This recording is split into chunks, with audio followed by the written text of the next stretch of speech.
హల్లెలూయా. 149వ కీర్తన 2వ వచనములో ఈ విధంగా రాయబడింది.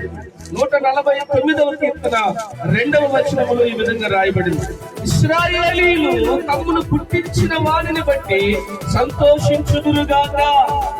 సియోను జనులు తమ రాజును బట్టి ఆనందించుదురుగాక. ఇశ్రాయేలు ప్రజలు తమ్మును పుట్టించిన అనే మాట నోటీస్ పాయింట్ ఎవరు అన్నారు?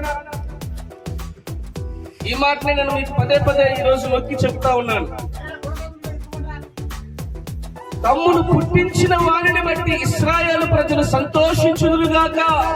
చాలా మంది ఏమండి పిల్లలు తమ తల్లిదండ్రులను బట్టి సంతోషంగా లేరు. ఎందుకంటే చాలా మంది తండ్రులాగా లేరు. చాలా మంది తండ్రులాగా బ్రతకడం లేదు. చాలా మంది తండ్రులకి బాధ్యత లేదు. పిల్లల్ని కంటున్నారు కానీ వారిని బజారు పాలు చేస్తూ ఉన్నారు. పిల్లల్ని కంటున్నారు కానీ వీధి పాలు చేస్తూ ఉన్నారు. పిల్లల్ని కంటున్నారు కానీ వారి గురించి ఆలోచించినటువంటి తండ్రులు తల్లులు లేరు. చాలా మంది బాధ్యత లేకుండా, కుటుంబాన్ని పట్టించుకోకుండా, ఏమండి ఎంతో మంది తండ్రులు ఏవో వ్యసనాలకు బానిసలైపోయి పిల్లలకు భారం అవుతున్నారు. ఇక్కడ వాక్యం సెలవిస్తా ఉంది, ఇశ్రాయేలు ప్రజలు అనగా మనమే పుట్టించినటువంటి తండ్రిని బట్టి సంతోషించుదురుగాక అని రాయబడింది. ప్రతి బిడ్డ కూడా కన్న తండ్రిని బట్టి సంతోషపడాలి. పిల్లలు తల్లిదండ్రులను బట్టి ఆనందపడాలి. అప్పుడే తండ్రికి విలువ, తల్లికి విలువ, గౌరవం. నాదొక ప్రశ్న ఏంటంటే తండ్రులుగా ఉన్న మీరు మీ పిల్లలకు సంతోషాన్ని పుట్టిస్తున్నారా? తండ్రిగా ఉన్న నువ్వు నీ కుటుంబానికి, నీ పిల్లలకి, నువ్వు కన్న బిడ్డలకి సంతోషాన్ని కలిగిస్తున్నావా అనేది నా ప్రశ్న. బాధ్యతగా నడుచుకుంటున్నావా అనేది నా ప్రశ్న. పిల్లలు లేనప్పుడు పిల్లలు కావాలి మొర్రో అని చెప్పి మొర్ర పెడతారు. పిల్లలు పుట్టిన తర్వాత వాళ్ళ బాగోగులు అస్సలు పట్టించుకోరు. వాళ్ళ నారడా పాలన చూడరు. అలాంటప్పుడు ఎందుకు నీకు పిల్లలని అడుగుతాను తెలియకడుపు. చాలా మంది పిల్లల్ని చూస్తే నాకు చాలా బాధ వేస్తుంది. చిన్న పిల్లలు చదువుకోవాల్సి, స్కూల్కి వెళ్ళాల్సిన పిల్లలు ఏదో ఒక బిజినెస్, ఏదో ఒక వ్యాపారం, ఏదో చిన్న పని పట్టుకొని ఆ బోరలు అమ్ముకుంటున్నో లేకపోతే మరొకటి అమ్ముకుంటున్నో బజార్లో కనబడతా ఉంటే నా గుండెలు ఎంత అవిసిపోతాయి. తల్లిదండ్రులు ఏమయ్యారు? Where is the parents? వాళ్ళ తల్లిదండ్రులు ఏమయ్యారు? ఆ తల్లిదండ్రులే బాధ్యతగా ఉంటే, ఆ తండ్రే బాధ్యతగా ఉంటే ఈ రోజు పిల్లలు చదువుకోవాల్సిన పిల్లలు బజార్ ఎక్కాల్సిన అవసరం ఉంటుందా? రోడ్డు ఎక్కాల్సిన ఉంటుందా అనేది నాకు ఒకసారి చాలా బాధ కలుగుతుంది. పిల్లలు నా మాటలనే దైవజనుడిగా, దేవుని సేవకుడిగా మీకు నేను ప్రకటిస్తున్న మాటలనే నెగిటివ్ గా కాకుండా పాజిటివ్ గా తీసుకోవాలని ప్రభు పేరుతో మీకు మనవి చేస్తున్నాను. ఇశ్రాయేలు ప్రజలు తమను పుట్టించిన వారిని బట్టి సంతోషించుదురుగాక.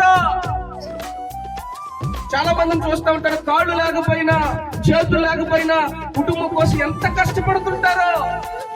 యూట్యూబ్ లో మీరు యూట్యూబ్ చూస్తూ ఉంటారు. ఫోన్ లో అడ్డమైనవి చూడకుండా ఇలాంటివి చూస్తే కొంత ప్రేరణ కలుగుతుంది.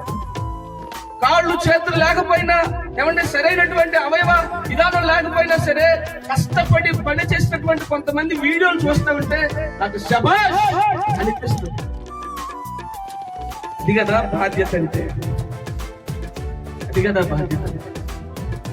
అలాంటి జీవితం మనం జీవించుదుము గాక. Praise the lord. హల్లెలూయా. యెషయా గ్రంథము 46వ అధ్యాయము 3-4 వచనాలు. యెషయా గ్రంథము 46వ అధ్యాయము 3-4 వచనాలు నేను చదువుతాను పిల్లరా. యాకోబు ఇంటి వారలారా, ఇశ్రాయేలు ఇంటి వారిలో శేషించిన వారలారా, గర్భమున పుట్టినది మొదలుకొని నా చేత భరింపబడిన వారలారా, తల్లి ఒడిలో కూర్చుండినది మొదలుకొని నేను చంక పెట్టుకున్న వారలారా, నా మాట ఆలకించుడి. ముదిమి వచ్చే వరకు నిన్ను ఎత్తుకొని వాడును నేనే, తల వెంట్రుకలు నెరయ వరకు నిన్ను ఎత్తుకొని వాడును నేనే. నేనే చేసి ఉన్నాను, చంక పెట్టుకుని వాడను నేనే, నిన్ను ఎత్తుకొనుచు రక్షించువాడను నేనే. Praise the lord. Hallelujah, hallelujah. దేవుడు మనతో మాట్లాడుతున్న మాట అండి, పరలోకపు తండ్రి మనతో మాట్లాడుతున్న మాట ఏంటంటే, తల్లి గర్భమున పుట్టినది మొదలుకొని నా చేత భరింపబడిన వారులారా. మనము మన తల్లిదండ్రుల గర్భమున పుట్టాము, కానీ ఏమండి నిజానికి వారు ఎవరు మోసారయ్యా అంటే ప్రభుని యేసుక్రీస్తు మోసాడు. Praise the lord. ఈ తల్లిదండ్రులు మిమ్మల్ని చూస్తూ ఉండొచ్చు, కానీ ఏమండి మన తల్లిదండ్రులుగా మోసే భారం కంటే ఎక్కువగా యేసుక్రీస్తు ప్రభువు మనమే మోస్తా ఉన్నాడు. తల్లి గర్భమున పుట్టినది మొదలుకొని నా చేత భరింపబడిన వారలారా. నీ వయసు ఎంతైనా కావచ్చు, ఈ రోజు తల పండిన వృద్ధులు అయి ఉండొచ్చు, వృద్ధురాలి అయి ఉండొచ్చు, యవనస్తుడు అయి ఉండొచ్చు, మధ్య వయస్కుడు అయి ఉండొచ్చు. నువ్వు తల్లి గర్భాన పడింది మొదలుకొని నేటి వరకు యేసుక్రీస్తు ప్రభువు నిన్ను భరిస్తా ఉన్నాడు, నిన్ను మోస్తా ఉన్నాడు, నీ బాగోగులు చూస్తా ఉన్నాడు. ఆయన నిన్ను పోషిస్తున్నటువంటి దేవుడు. Praise the lord. ప్రేమిస్తూ పోషిస్తున్నవాడు పరలోకపు తండ్రి.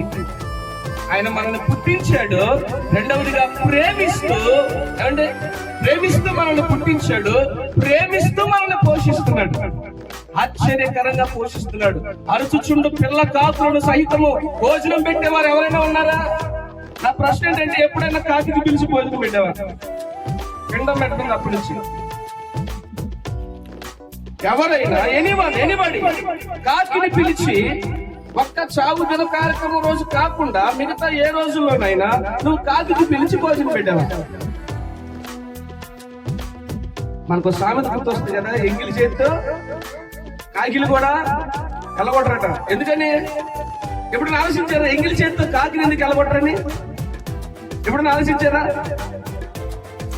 Try to understand my words. ఎప్పుడైనా ఆలోచించారా? ఎందుకంటే ఎంగిలి చేతి ఎలగొడితే ఈ మెతుకు ఈ చేతుకున్న మెతుకులు రాలి పడతాయని అవి కూడా తినకూడదు. కొంతమంది పీనాసి సంఘానికి అధ్యక్షులు ఉంటారు, ఏమంటే అస్సలు ఎంత మాత్రం కూడా పెళ్లికి కూడా పెంచి పెట్టరట. దేవునికి స్తోత్రం కలుగును గాక. హల్లెలూయా. నువ్వు మోస్తున్న నీ కుటుంబాన్ని, నిన్ను కూడా, నువ్వు కన్న బిడ్డలనే కాదు నిన్ను కూడా భరిస్తున్నటువంటి దేవుడు ఆయన ఉన్నాడు. ఆయన నీ తండ్రి, ఆయన ప్రభువైన యేసుక్రీస్తు. తల్లి గర్భాన పడింది మొదలుకొని